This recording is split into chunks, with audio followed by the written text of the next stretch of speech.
Paano nga ba gumawa ng Facebook account? Welcome po sa ating channel guys. Sa iyong cellphone, i-open ang Play Store. Kung di pa nakalagin mag-login lang gamit ang iyong Gmail account sa Play Store. Sa search i-type ang Facebook at i-click ang search o go. Sa results, hanapin ang Facebook. Kung meron ng Facebook ang inyong cellphone, makikita ang open. Kung wala pa, makikita naman ang install, pindutin ito at i-install. At kung meron na, at update naman ang nakalagay, i-update ang iyong Facebook. Para sa tutorial na ito, install natin ang Facebook. I-click ang install. Hintayin lamang po natin na matapos ang pag-download at install. Makikita ang installed kapag tapos na ang pag-install. E-open na ang iyong Facebook. I-click ang create new account. Then, i-click ang get started. Next, i-type ang iyong pangalan at apelyido. Then, i-click ang next. Sa iyong birthday piliin lamang ang tamang buwan, petsa at taon ng iyong kapanganakan. Then, i-click ang set. Sunod, i-click naman ang next. Sa gender, piliin lamang ang iyong kasarian, then, i-click ang next. Sa allow Facebook to access your contacts, i-click lang ang don't allow. Sa mobile number, i-type ang iyong cellphone number. Then, i-click ang next. Pwede rin mag-sign up gamit naman ang iyong email kung wala kang cellphone number. Sa password, i-type ang iyong nais na password, huwag mo itong kakalimutan. Then, press next para magpatuloy. Sa save your login info, i-click ang save. Sa agree to Facebook terms and policies, i-click ang I agree. Magpapadala si Facebook ng 5-digit code sa cellphone number mo. I-type lamang ito. Then, i-click ang next. Sa add a profile picture, pwede kang mag-skip. Para sa tutorial na ito, maglagay tayo ng picture. I-click ang add picture.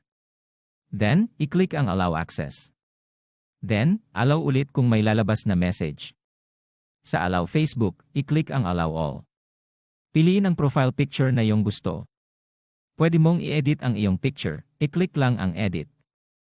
I-adjust lamang ang square para ma-select ang parte ng picture na gusto mong mapabilang sa profile mo.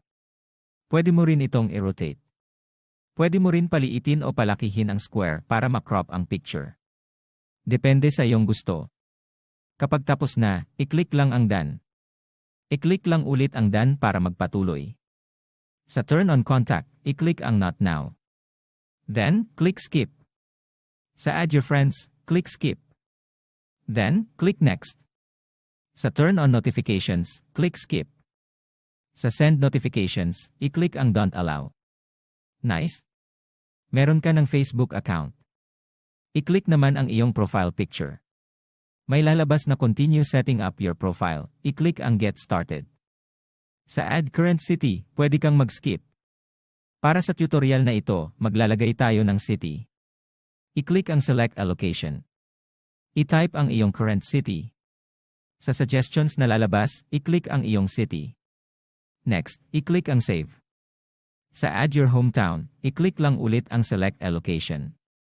Then, i-type ang iyong hometown.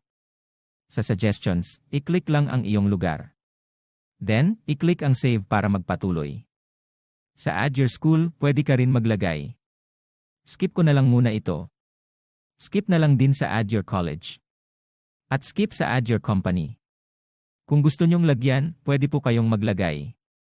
Sa add your relationship status, i-click ang relationship status at piliin kung single, in relationship, engaged, married, and so on ka.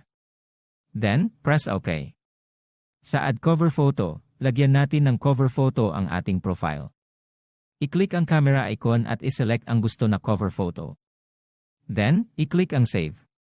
Sunod, i-click ang next. Sa bio at music, pwede mo rin itong skip. Pero maglalagay po ako ng music. I-click lang ang music. Sa add song, i-type ang kanta na gusto mo. Then, i-select ito. Kapag na-select na, i-click lang ang back. May check na ang music kapag nalagyan mo na ito. Next, i-click naman ang bio. Mag-click lang sa loob ng box.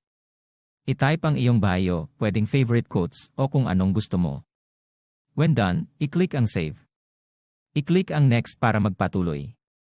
Then, i-click ang view your profile.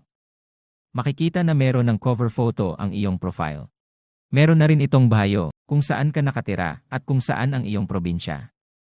I-click lang ang back. Then, back again. Sa iyong homepage, i-click ang friends icon. Then, i-click ang search icon. I-type ang pangalan ng friend na gusto mong i-add. Sa results, i-click ang add friend. Kung gusto mo pang mag-add ng friend, ulitin lang ang step. Next, i-click ang back. Then i-click ang home. I-click naman ang video icon. Dito ka makakapanood ng mga videos na viral sa Facebook. Next, i-click naman ang notification bell icon. Dito mo naman makikita ang mga notification na may kaugnayan sa iyong account.